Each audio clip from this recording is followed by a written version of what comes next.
Hey, welcome to this week's episode of Martin's Monday pedal playthrough. I'm Martin Cliffe. I'm speaking to you from my studio here in Bucharest, Romania. And in this video series, we take a pedal from my collection. We play through it using a Fender Telecaster and a Gibson Les Paul to give you some sort of traditional bass for what to expect from it. We just play around with the tones. It's not a review, it's not a demo, it's kind of somewhere in between, or just having fun with a pedal that I've got and don't use too often. So grab yourself a caramel latte or whatever your beverage of choice is, sit down and enjoy the episode. Before we go any further, make sure you click that thumbs up icon to say you like the video. That's really appreciated. It really helps the metrics of the channel. Subscribe if you're not already. We're around about 17-18% of my viewers are subscribed. It'd be really great to get that higher.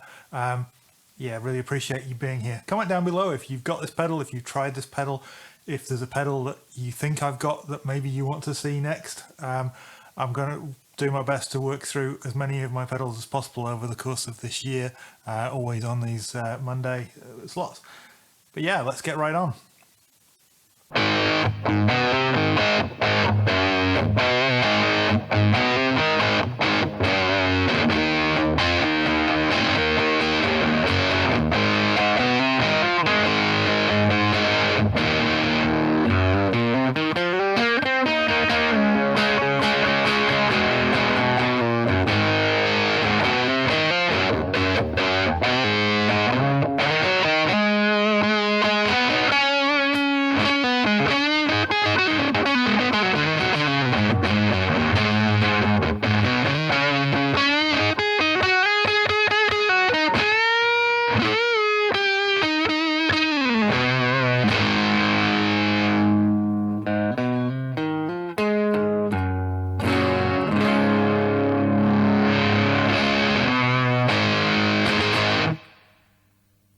So this week we're looking at the Fulltone Soul Bender, which I believe is based on the old Sola-Sound ToneBender pedal. I don't know which version of that. I know there was a version 1, a version 1.5, version 2 and a version 3, I believe. There are many videos that talk about ToneBenders in a great deal of detail. This is a simple 3-knob pedal. Before we go any further, it's worth noting that it runs off reverse polarity compared with most normal pedals, so don't plug it in with a normal power supply. It is not going to work. It could damage the pedal, possibly damage the power supply. You need one of those reverse polarity, which for the Voodoo Labs ones have a white end. I couldn't find I'm using a Chox power supply and I couldn't find my Chox reverse polarity cable, so I've stuck a good old zinc carbon PP3 battery in, which with a current draw of I think 2 milliamps should last about 1,000 years. So there we go. You heard both knobs at, or 3 knobs rather, at 12 o'clock. It is volume, dirt, tone, the kind of way you'd expect. So on the bridge pickup of the Tele, it responds pretty well, not as well as a fuzz face, but it does respond pretty well to the guitar volume in terms of cleaning up. So all the way up. Hear the clean amp sound.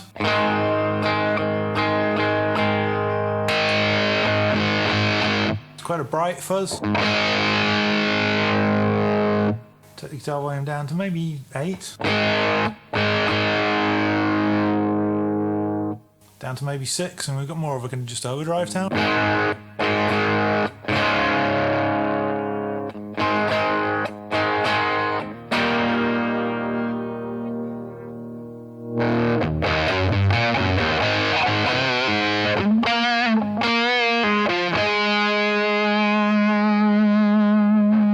Surprisingly enough, the volume control controls the output volume of the pedal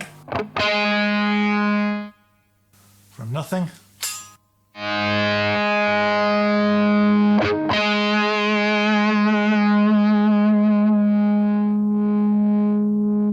doesn't seem to do a whole lot past about 12 o'clock, but that may depend on the headroom of your amplifier. These amps are not quite breaking up, but they're very close to that, so hit them with a boost or something and they will break up, so in which case it won't get really any louder. But yeah, 12 o'clock seems to be about the winning position for me at least.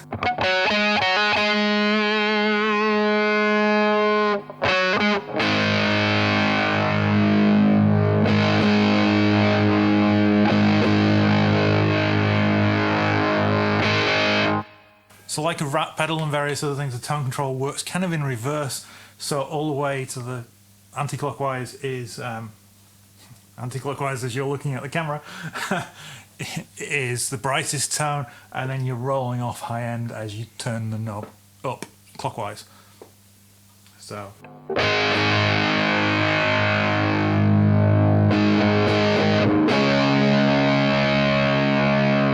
So on a bright guitar like a Telecaster, around about 1 o'clock, 2 o'clock seems to be a good kind of compromise. I suspect when I switch to the Les Paul, I'll want to take it down a little way. And then the dirt control. All the way down is still pretty dirty, but it does clean up quicker.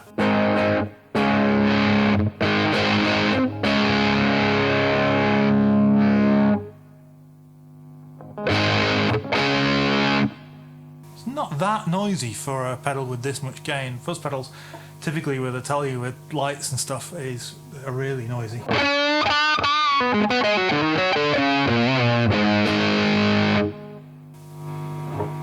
Obviously it's noisy when it's all the way up.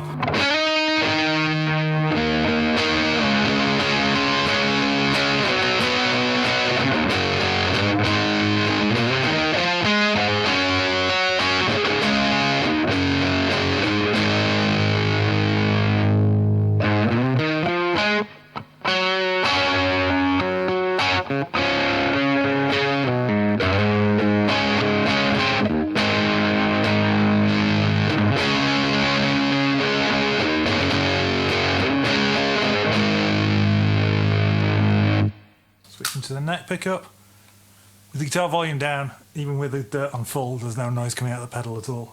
It's a very quiet sounding pedal, which is pretty cool. So it is very much the guitar pickups that are picking up the noise.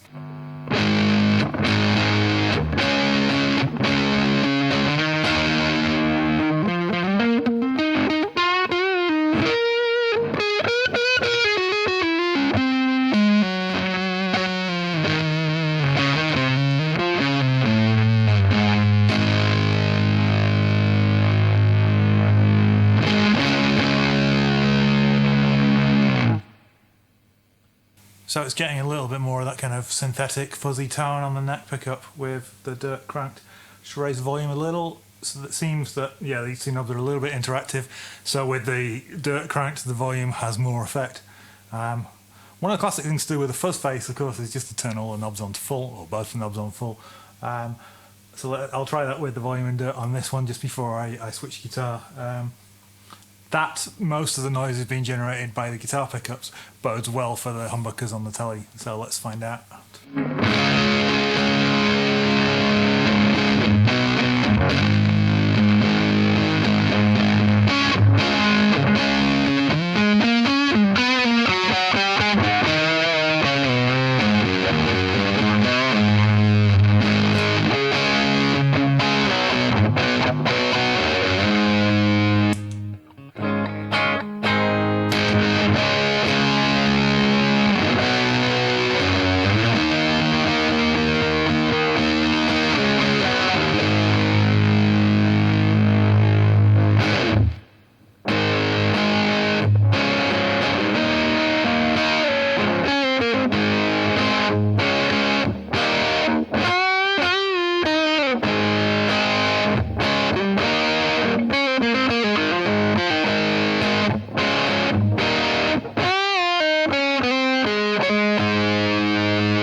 So with the humbuckers, definitely a lot quieter. I've left the tone at that 2 o'clock position just for now, but let's play with that. Set the volume and dirt back to 12 o'clock. So as I say, it's a much darker sounding guitar. It's a traditional style Les Paul with 50 wiring and PAF style pickups from Brandon Wound.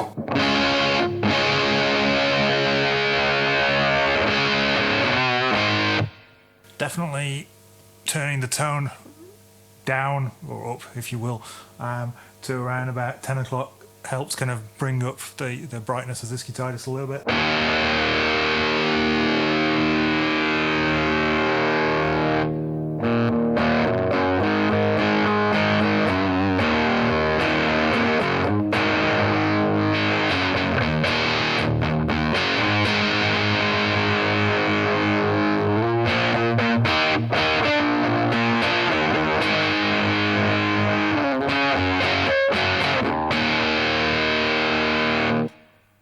I don't think I've ever come across any kind of fuzz or dirt pedal before where with the dirt all the way down it's still really, really fuzzy. But this is certainly doing that. It has fuzz at the low setting and it has even more fuzz at the highest setting. So yeah, definitely an interesting one. Let's just see how that volume control responds with this guitar.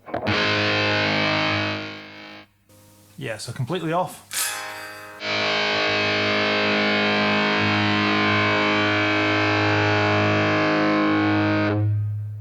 And that seemed to give it an extra bit of oomph past about 2 o'clock, which I didn't get on the telly. That's interesting.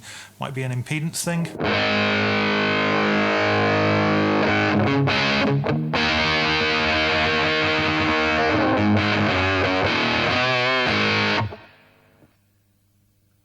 Let's now play around just a little bit more with that dirt control. There's not a lot to this pedal. It's very simple. It has a sound.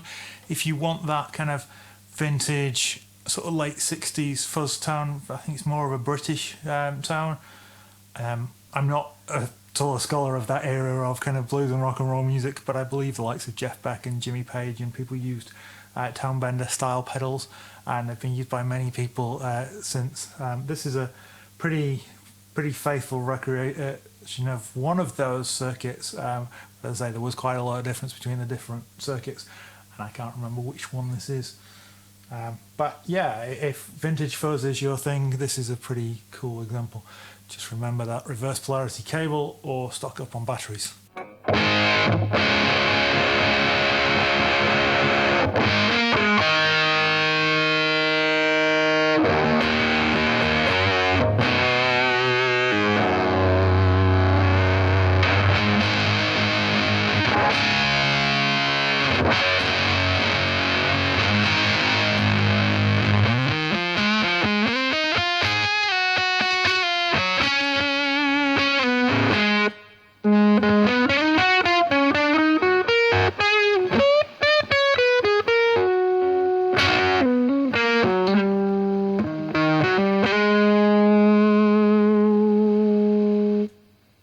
So that last time I had the guitar volume all the way down to 2, still plenty of fuzz.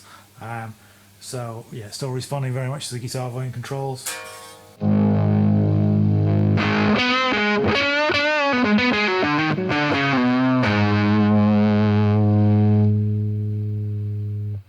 turn the dirt down, it cleans up a lot.